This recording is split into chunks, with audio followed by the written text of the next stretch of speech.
Muraho neza, murakaza neza. Nk'uko ujya usonza ugakenera kurya, umubiri wawe wakwandura bitewe n'imirimo wakoze ugakenera koga, n'umutima wawe nawo ukeneye kuwugaburira. Intekerezo zawe zikeneye kuzigaburira ibitekerezo byiza, amagambo meza, kwinjizamo muri wowe ibintu by'ubwenge bigufasha guhinduka, bigufasha kubona isi bitandukanye n'uko wayibonaga. Urakaza neza kwa aya meza tugiye gusangiriraho, aho tugiye gusangira ibidufasha, ibiduhindura, ibidukomeza, ibitwigisha. Muri iyi si twese twakuze tubwirwa ko ibihe bihinduka, abantu bakatubwira ko bameze nk'ikirere, bashaka kutubwira uburyo bahindagurika. Ikirere, izuba riba riva aka kanya, umwanya muto kigahinduka, imvura ikagwa. Twagiye tubwirwa amasomo menshi cyane tukiri bato, na n'uyu munsi ushobora kuba ucyumva ko utagomba kwizera umwana w'umuntu, ko umwizeye wese agomba kuvumwa. Kandi uko bukeye n'uko bwije tubona benshi hirya no hino bagenda barira, bafite kwicuza kwinshi muri bo, bitewe n'abantu bizeye, bakunze, bahaye ibyabo by'agaciro ndetse n'igihe bikarangira babahemukiye. Kubera iki? Duhora turwana intambara zo kuba beza, kuba b'ingirakamaro, gufashanya n'abandi ndetse no kwiyubaka binyuze mu guhuza n'abantu benshi bafite imico itandukanye. Ese byigeze bikubaho kuhura n'umuntu agasobanura byose kuri wowe? Wakwibaza ubuzima icyo ari cyo umukuyemo ntubashe kububona, ukireba ntubashe kwibona mu gihe uwo muntu adahari, ugafata ibyiringiro n'icyizere cyawe ukagishyiramo uwo muntu. Mu by'ukuri bikakubaho ko ishusho y'ubuzima bwiza cyangwa ishusho y'isi uyibona muri uwo muntu. Tubona inyigisho nyinshi zitubwira ko tugomba kwitondera abantu, tubwirwa ko ugomba kwicunga ukimenya. Umuntu ni mubi ukabibwirwa kenshi, umuntu ni inyamaswa mbi, niwe wenyine ugomba gutinya. Izo nyigisho zose turazumva, turazizi, ariko nanone ukongera ukabwirwa ko ubuzima bugira igisobanuro ari uko ubusangiye n'abandi, ari uko ufite abantu musangiye icyerekezo, musangiye inzozi, musangiye imibereho. Nibyo koko, ntabwo ubuzima bwaryoha tudafite abantu dusereburana intsinzi, tudafite abantu badufata ku rutugu mu gihe ibyo kudutera amarira byaje, tudafite abantu badukomeza ngo batubwire ko ari ibisanzwe igihe isi ishaka kudushyira hasi. Ntabwo ubuzima bwagira igisobanuro hatabayeho kubaho kw'ibirori, hatabayeho kubaho abantu bakubwira ngo ongera utere indi ntambwe, komeza komeza. Ntabwo byakunda.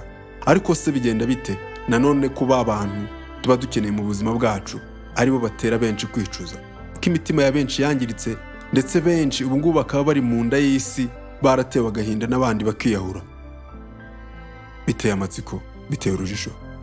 Uyu munsi ndi kugira tugume twibukiranye, twongere dukanguke, twongere dukure isuku mu mitima yacu ndetse no mu ntekerezo. Uyu munsi ugomba kwikunda.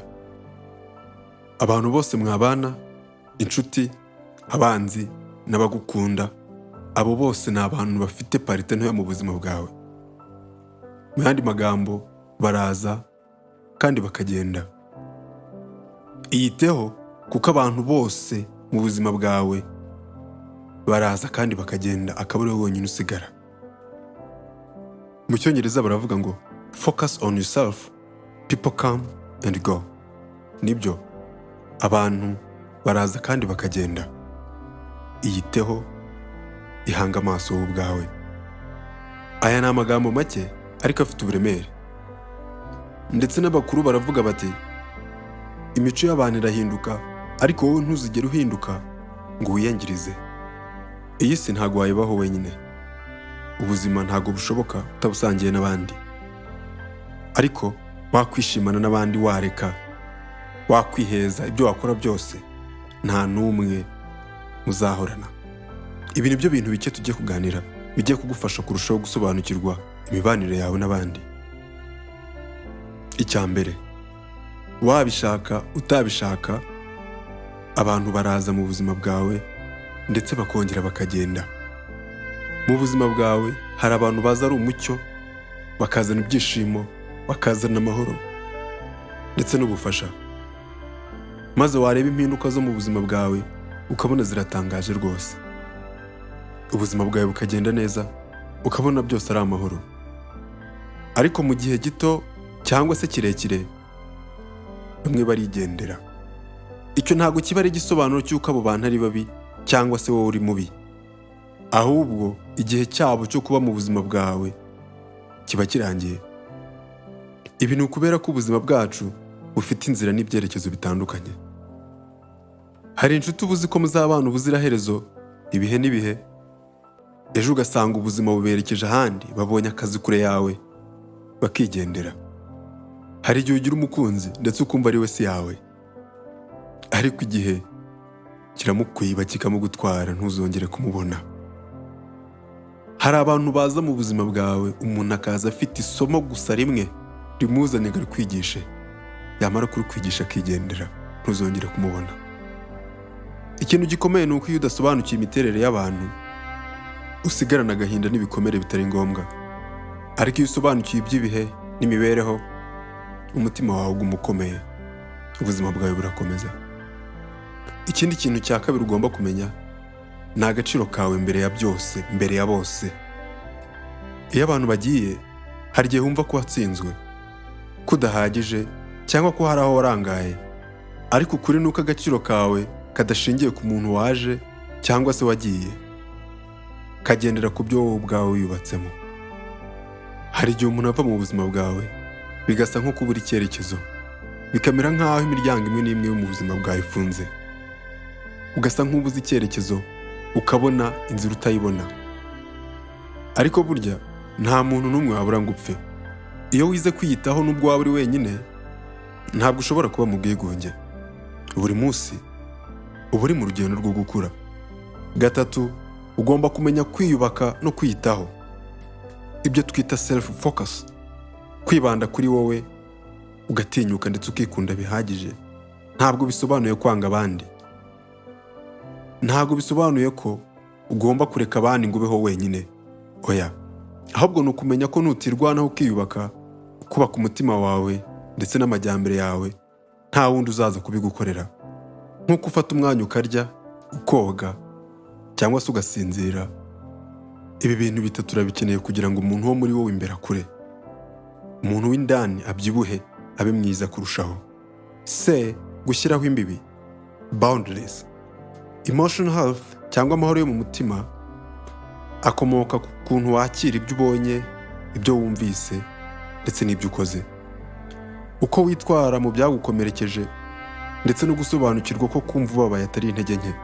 Gufata umwanya wo gutekereza uti, ese iki kintu nahisemo, ikintu ndi kwibandaho, kiri kunteza imbere? B. Personal growth cyangwa se ukukura.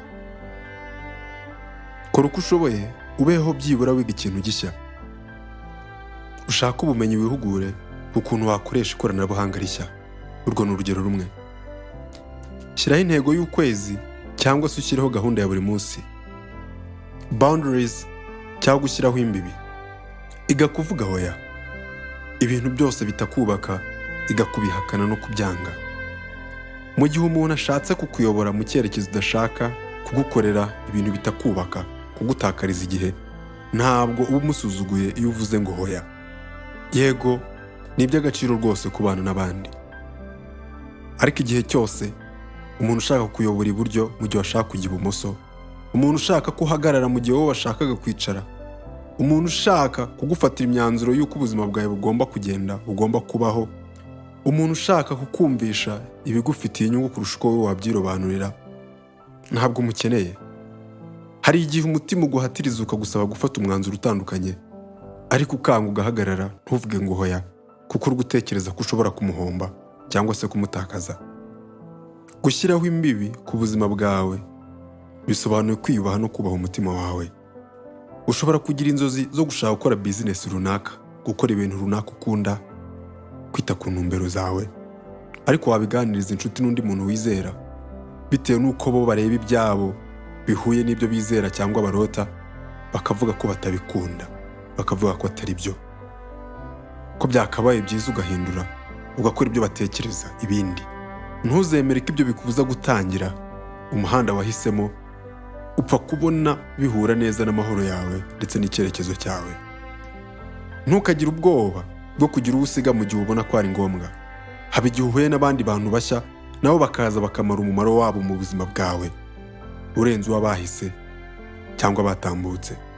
Iyo ufashe icyemezo kizima gihura n'intumbero zawe, ugakorana umuhate ibintu ukunze kandi ushaka, n'abandi bantu bashya baraza. Hari n'abaza bakagushigikira cyane bakarusha babandi bari basanzwe. 4. Ntukigere utakaza imbaraga zo kwiyakira mu gihe umuntu runaka agiye. Igihe umuntu wari wizeye agiye nk'inshuti, umukunzi, rimwe na rimwe umutima urakomereka.